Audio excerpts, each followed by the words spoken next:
Welcome back to Exemplar C H. Friends good morning, नमस्कार। जैसा कि बताना था कि हम लोग बात कर रहे थे लिटरेरी टर्म्स के बारे में। आज उसके आगे एक और वन लाइनर आपके समक्ष। आइए वीडियो को शुरू करते हैं। इंपॉर्टेंट है, अंत तक देखिएगा।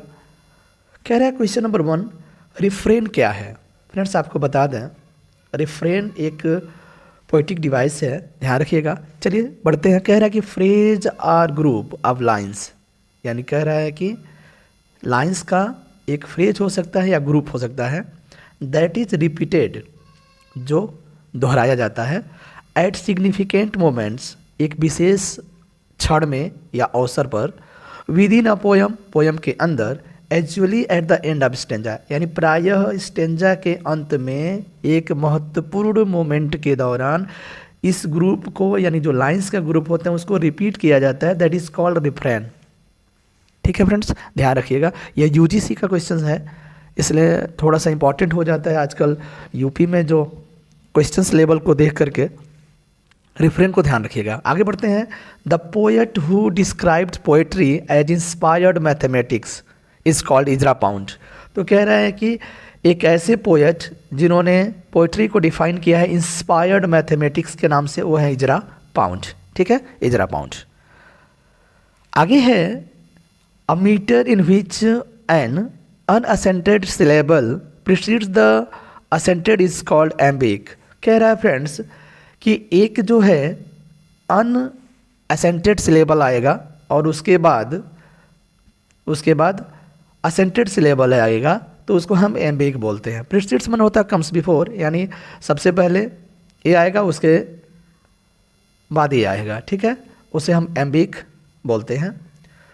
Two unaccented syllables followed by one stress syllable unapest। तो कह रहा है कि अब देखिए, टू अनअसेंटेड सिलेबल्स आएगा और उसके बाद एक स्ट्रेस सिलेबल आएगा, वो अनापेस्ट कहलाता है। एक चीज़, one stressed syllable followed by two unstressed syllable dactylic कहलाता है। ये देखिए दोनों के एक दूसरे के क्या है, इन्वर्जन है, अपोजिट में है, तो ध्यान रखिएगा, अनापेस्ट और dactylic. Pre Raphaelite poetry is mainly concern with. तो प्री रैफलाइट पोइट्री जो है मुख्य रूप से किससे जुड़ी हुई थी, फॉर्म एंड डिजाइन से, फॉर्म एंड डिजाइन से। The mystery plays deals with the New Testament. तो आपको कल मैंने एक क्वेश्चन बताया था, मॉरलिटी एक्चुअली फ्रेंड्स बाइबलिकल नहीं होता, शायद मैंने बोला था, लेकिन ध्यान रखिएगा, द मिस्ट्री प्लेज और द मिराकल प्लेज, ठीक है, चाहे वो मिस्ट्री वाला हो या मिराकल हो, ये दोनों बाइबलिकल होते हैं, न्यू टेस्टामेंट से जुड़े होते हैं, इस बात को ध्यान रखिएगा। ठीक है, हाँ, एक विशेष सूचना है, आज शाम करीबन 8:30 या 8 बजे के आसपास में आपका आज TGT practice paper one liner 15 आने वाला है, तो ज़रूर देखिएगा। आइए अगला है a metrical foot containing a stressed followed by unstressed. अब देखिएगा, यहाँ कह रहा है कि पहला स्ट्रेस्ड आएगा, उसके बाद अनस्ट्रेस्ड लेवल आएगा, वो ट्रोकी कहलाता है। और ट्रोकी जो होता है फ्रेंड्स रिवर्स होता है किसका, एम्बिक का। एम्बिक का उल्टा होता है, यानी उसमें अनस्ट्रेस्ड लेवल पहले आता है और स्ट्रेस्ड बाद में, लेकिन इसमें स्ट्रेस्ड पहले आ रहा है, अनस्ट्रेस्ड बाद में, इसका मतलब ये ट्रोकी है। और यह क्या इसका होता है, एम्बिक का उल्टा होता है, ये भी ध्यान रखिएगा। अब बढ़ते हैं। The term metaphysical poets was first used bye. तो देखिए जो टर्म है मेटाफिजिकल पोएट्स, वो पहली बार यूज़ किए थे डॉक्टर जॉनसन, यानी सैमुअल जॉनसन ने किया था, ध्यान रखिएगा। आगे बढ़ते हैं। Anagnorisis is a term used by Aristotle for describing. तो देखिएगा, एनागोनोरिसिस जो टर्म है फ्रेंड्स अरिस्टोटल के द्वारा यूज किया गया था, क्या करने के लिए, the moment of discovery by the protagonist, यानी जो प्रोटैगनिस्ट है ना, उसके द्वारा एक क्षण में एक डिस्कवरी किया जाता है, यानी डिस्कवरी का जो मोमेंट होता है, जो डिस्कवरी का क्षण होता है, वो एनागोनोरिसिस बोला गया है अरिस्टोटल के द्वारा। ठीक, इमेजिज्म इज एसोसिएटेड विथ। तो थॉमस अर्नेस्ट हल्मे हैं, ध्यान रखिएगा, थॉमस अर्नेस्ट हल्म इमेजिज्म के फादर भी हैं। देखिए फादर ऑफ इमेजिज्म पूछे तो टी हल्म ही है, और इसमें भी एसोसिएटेड है किससे, तो टी हल्म से। ठीक है, हेप्टामीटर कॉन्सिस्ट ऑफ। तो हेप्टामीटर आपको बता दें 7 मेट्रिकल फीट होते हैं हेप्टामीटर में। ठीक है, 7 मेट्रिकल फीट होते हैं हेप्टामीटर में। द टर्म विक्टोरियन, अब थोड़ा सा इस टर्म को देख लीजिएगा, सिर्फ विक्टोरियन टर्म है। Evokes the attitude of moral earnest, तो कह रहा है कि मॉरल अर्नेस्ट का मतलब होता है नैतिक गंभीरता को, ये दृष्टिकोण को इवोक करता है। कौन? विक्टोरियन, ठीक है ना।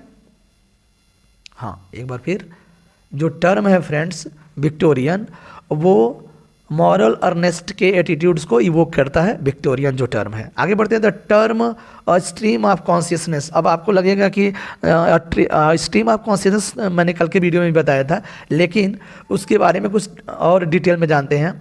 It's derived from the writing of William James, यानी विलियम जेम्स का एक बुक है, उससे यह टर्म निकला हुआ है, अ स्ट्रीम ऑफ कॉन्शियसनेस। और उस बुक का नाम है द प्रिंसिपल ऑफ साइकोलॉजी 1819, यानी 1890 में आया था friends, the principles of psychology, मनोविज्ञान के सिद्धांत विलियम जेम्स के द्वारा, और वहाँ से निकला है stream of consciousness. Virginia Woolf भी इससे जुड़ी हुई हैं। चलिए आगे बढ़ते हैं। द टर्म या the phrase dissociation of sensibility was first used by, तो आपको बता दें डिसोसिएशन ऑफ सेंसिबिलिटी या unification of sensibility T S. Eliot के द्वारा दिए गए टर्म है, प्रयोग किए गए टर्म है। और आपको बता दें इन्होंने अपने डिसोसिएशन ऑफ सेंसिबिलिटी का जो टर्म है वो अपने एक एस्से में उन्होंने यूज किया था। उनके एस्से का नाम है the metaphysical poets, the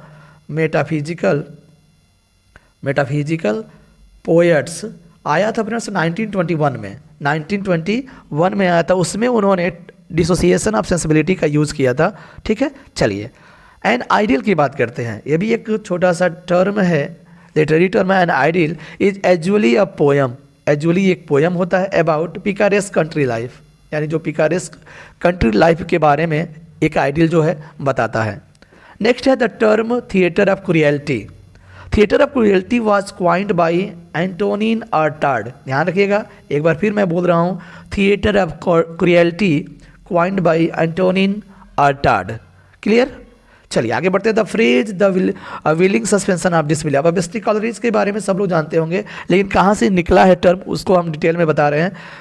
willing WILL होगा।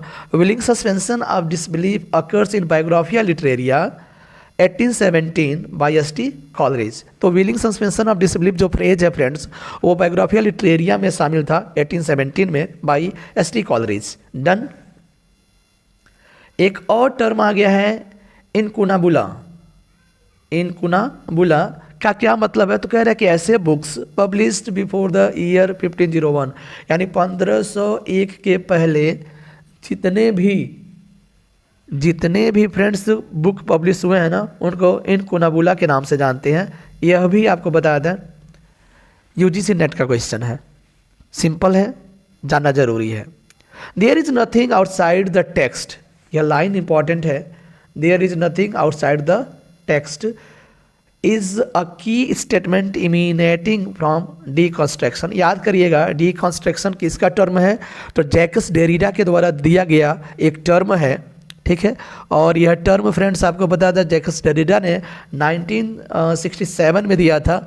एक उनका बुक है ऑफ ग्रामेटोलॉजी पुस्तक में इन्होंने इस बात को रखा है, ठीक है। डीकंस्ट्रक्शन ध्यान रखिएगा। The Bloomsbury group was influential group of associated English writers, intellectuals, philosophers and artists.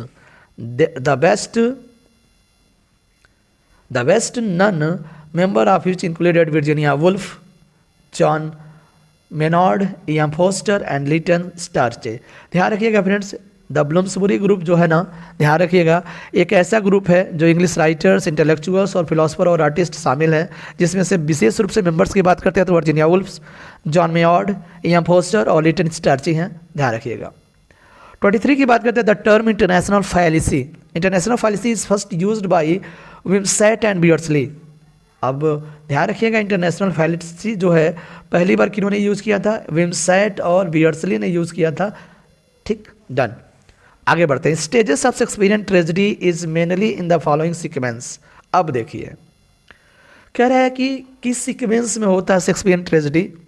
तो सबसे पहले एक्सपोजिशन होता है, आपको हम ग्राफ के माध्यम से बता देते हैं। ये देखिए, एक आपका इधर से ये हो जाएगा, ये है एक्सपोजिशन, ठीक है, एक्सपोजिशन है फ्रेंड्स।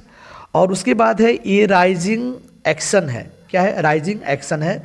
और इसी में कॉन्फ्लिक्ट होता है, जो कॉन्फ्लिक्ट है ना इसी के बीच में होता है। कॉन्फ्लिक्ट का मतलब द्वंद्व होता है, जब हीरो और विलन लड़ाई करते हैं तो कॉन्फ्लिक्ट कहलाता है। और यह लड़ने के बाद यह पहुंच जाता है क्लाइमैक्स पर, ठीक है। और उसके बाद हमारा अगला है क्लाइमैक्स। क्लाइमैक्स के बाद जो ट्रेजेडी होता है ना वो फॉलिंग में आ जाता है, फॉलिंग एक्शन में आ जाता है, यानी एक फॉलिंग एक्शन में आ जाता है, ठीक है।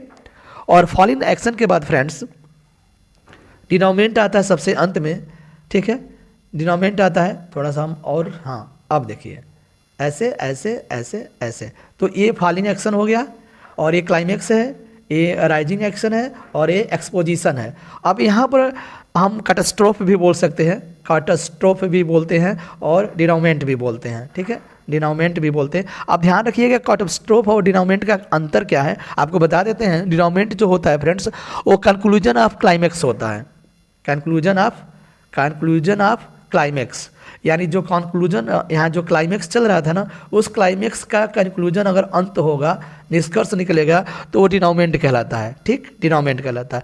वहीं जो ट्रेजेडी है फ्रेंड्स उसका जो कंक्लूजन होगा, ठीक है, जो ट्रेजेडी है उसका जो कंक्लूजन होगा वो कैटास्ट्रॉफ कहलाएगा, ठीक है, कैटास्ट्रॉफ कहलाएगा। लगभग डिनोमिनेट और जो कैटास्ट्रॉफ है ना लगभग सेम है, लेकिन कंक्लूजन क्लाइमैक्स का कंक्लूजन डिनोमिनेट होता है, जबकि ट्रेजेडी का कंक्लूजन कैटास्ट्रॉफ कहलाता है। दैट्स ऑल, आगे बढ़ते हैं। Eliot uses the term objective correlative in his essay Hamlet in problem. तो देखिए objective correlative Hamlet and his problem में उन्होंने यूज़ किया है, इसमें भी उन्होंने यूज़ किया था, ध्यान रखिएगा, ऑब्जेक्टिव को रिलेटिव, ठीक।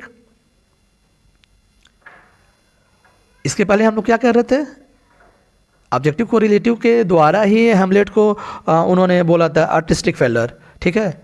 और एसोसिएशन ऑफ सेंसिबिलिटी की बात कर रहे थे, मेटाफिजिकल पोएम्स में टी.एस. एलियट ने मेंशन किया है। 26 की बात करते हैं, द टर्म ऑब्जेक्टिव को relative was first used bye, इसको ध्यान रखिएगा, बड़ा असमंजस की स्थिति होता है।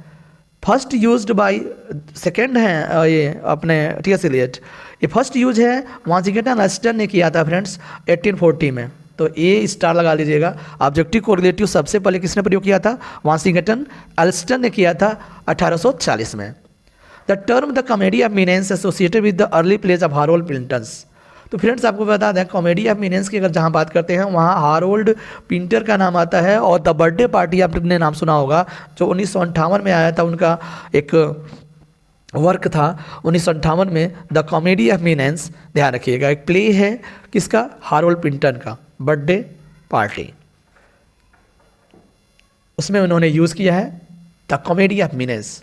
ये मॉक की बात कर लेते हैं, मॉक नहीं है, मॉक एपिक है। Mock epic poem uses the heroic style deride airs and affections. अब कह रहा है कि एक हीरोइक स्टाइल का प्रयोग करता है जो उपहास उड़ाता है, डिराइड मतलब होता है उपहास उड़ाता है, किसका, एयर्स एंड अफेक्टेशंस का। एयर्स एंड अफेक्टेशंस का मतलब होता है दिखावा, क्या होता है, दिखावा ही दिखावा, दिखावा करने का ही वो उपहास करता है, मॉक एपिक पोयम, ठीक। चलिए, अलेक्जेंडर पोप का एक मॉक एपिक पोयम था, याद करिएगा, बताइएगा। आगे बढ़ते हैं। Curtal sonnet consist of 11 lines. तो आपको पहले बता दिया था कि कर्टल सॉनेट्स जो हैं फ्रेंड्स, कर्टल सॉनेट्स 11 लाइन का एक सॉनेट होता है। ये इंट्रोड्यूस किया गया था जी.एम. हॉपकिंस के द्वारा, जी.एम. हॉपकिंस के द्वारा इंट्रोड्यूस किया गया है कर्टल सॉनेट, इन्वेंट किया गया है कह सकते हैं। नेक्स्ट है द टर्म इगोस्टिकल सबलाइम। यह भी आप जानते होंगे कि इगोस्टिकल सबलाइम है ना क्या है, सिंपल है, किड्स के द्वारा दिया गया है और मैंने बोला भी है, लेकिन इसको थोड़ा सा और डिटेल में जानते हैं। इन्होंने किड्स साहब ने पहली बार यूज किया था एक लेटर में, किस में यूज किया था, ए लेटर।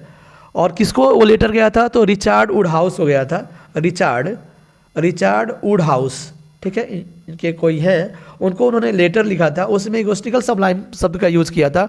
और डेट था फ्रेंड्स 27 अक्टूबर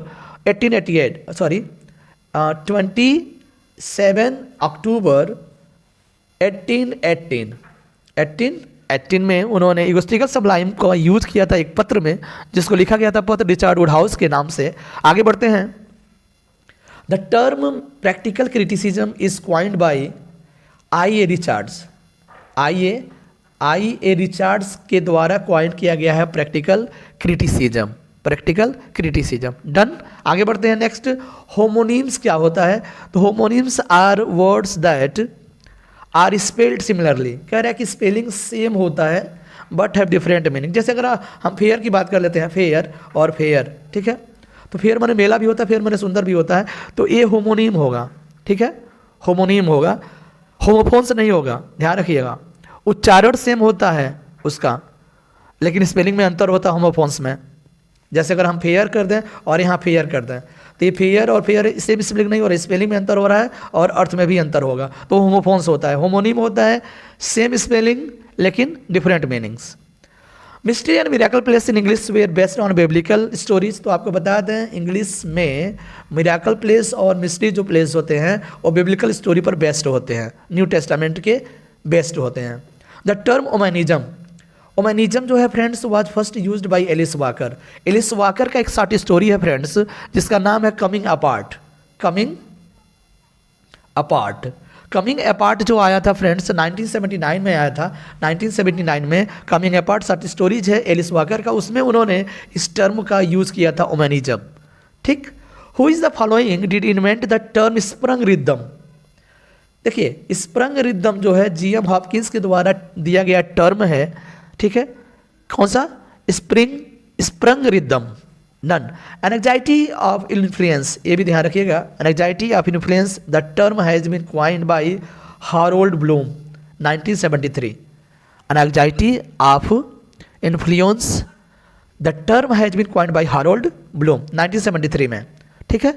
चलिए आगे बढ़ते हैं। The term campus novel, the term campus novel is associated with Kingsley Amis. किसके द्वारा कैंपस नॉवेल? किंग्सली एमिस के द्वारा दिया गया टर्म है या उनसे एसोसिएट है। कह रहा है कि यह जो टर्म होता है campus novel set in and around campus of university, एक यूनिवर्सिटी के इर्द गिर्द अगर सेटिंग किया गया इस नॉवेल का, that is called campus novel. The principal object of satire, कह रहा है कि जो मुख्य ऑब्जेक्ट होता है ना सटायर का वो क्या है? तो टू रिडिकूल फॉली और वायस। रिडिकूल मीन्स होता है मजाक उड़ाना, फॉली माने मूर्खता क्या, उसके बुराइयों का, यानी वायस और फॉली पर मजाक बनाना सटायर होता है। डबल मीनिंग भी होता है, डबल मीनिंग नहीं, सॉरी, डबल मीनिंग एल्गोरिथम में होता है। सटायर है रिडिकूल और फॉली और vice. Ellipsis refers to omission of words, कह रहा है फ्रेंड्स शब्दों को गायब कर देना इलिप्सिस कहलाता है इंग्लिश लिटरेचर में, ठीक है। इलिप्सिस ओमिशन ऑफ वर्ड्स, शब्दों का गायब कर देना। एपिफेनी क्या होता है? तो एपिफेनी होता है friends manifestation of God's presence, यानी जो ईश्वर की उपस्थिति का अभिव्यक्तिकरण होता है ना, व्यक्तिकरण अभिव्यक्ति होता है, मतलब हम बता रहे हैं कि हाँ ईश्वर है, तो वो मैनिफेस्टेशन जो है एपिफेनी कहलाता है। What is यूफोनी? यूफोनी होता है प्लेजेंट साउंड को हम यूफोनी बोलते हैं, वहीं काकोफोनी को हम कर्कश साउंड बोलते हैं। अनप्लीजेंट साउंड इज कॉल्ड काकोफोनी, ठीक है। पोएटिक जस्टिस की बात कर लेते हैं, आज का अंतिम क्वेश्चन रहेगा friends. Poetic justice is a literary device in which alternately virtue is rewarded. कह रहे हैं कि पोएटिक जस्टिस फ्रेंड्स एक ऐसा लिटरेरी डिवाइस है जिसमें अल्टीमेटली होगा वर्च्यू इज रिवार्डेड, यानी जो गुण होते हैं, सद्गुण होते हैं, उन्हें पुरस्कार दिया जाता है, जबकि वायस मीन्स जो अवगुण होते हैं, बुराइयां होती हैं, उन्हें पनिश किया जाता है। ये होता है पोएटिक डिवाइस। आप कह रहे थे term invented by Thomas Rymer, तो कह रहा है कि यह जो टर्म है पोएटिक जस्टिस किसने इन्वेंट किया था? तो थॉमस राइमर ने किया था, ध्यान रखिएगा। ये रहा आज का वीडियो, और आज शाम को one liner TGT practice paper 15 को मत देखना भूलिएगा, जरूर देखिएगा, ठीक है। Thanks for watching the video, मिलते हैं नेक्स्ट वीडियो में, बाय बाय, टेक केयर।